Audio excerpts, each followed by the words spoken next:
দর্শক আবারও বায়তুল মোকাররমে যেতে চাই, সেখানে সমাবেশ ও বিক্ষোভ করছে জমিয়তে উলামায়ে ইসলাম। আমার সহকর্মী রাব্বি সিদ্দিকী সেখানে রয়েছেন। রাব্বি, বিক্ষোভ কর্মসূচির সার্বিক অবস্থায় জানাবেন, সেখান থেকে কি দাবি জানানো হচ্ছে?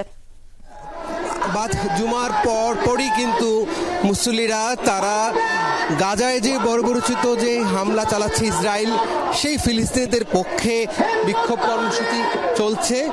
এই গণহত্যা বন্ধ করতেই হবে এবং সেই সাথে এই ফিলিস্তিনিদের পাশে থাকতে হবে মুসলিম সমাজকে।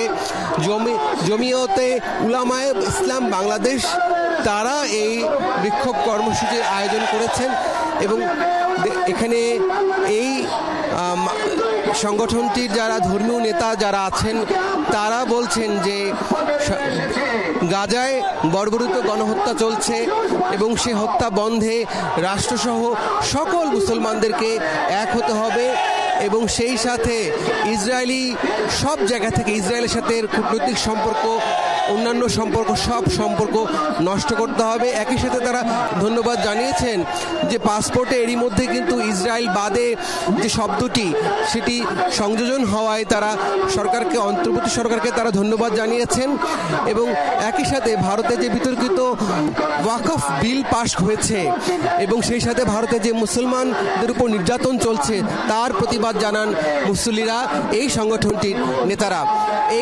এখানে সংক্ষিপ্ত সমাবেশ হচ্ছে।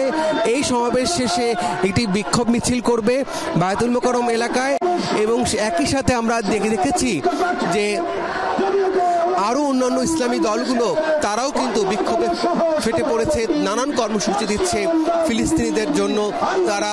তারা একসাথে আছে, রাজপথে লড়াই সংগ্রাম করছেন। ধন্যবাদ আপনাকে রাব্বি।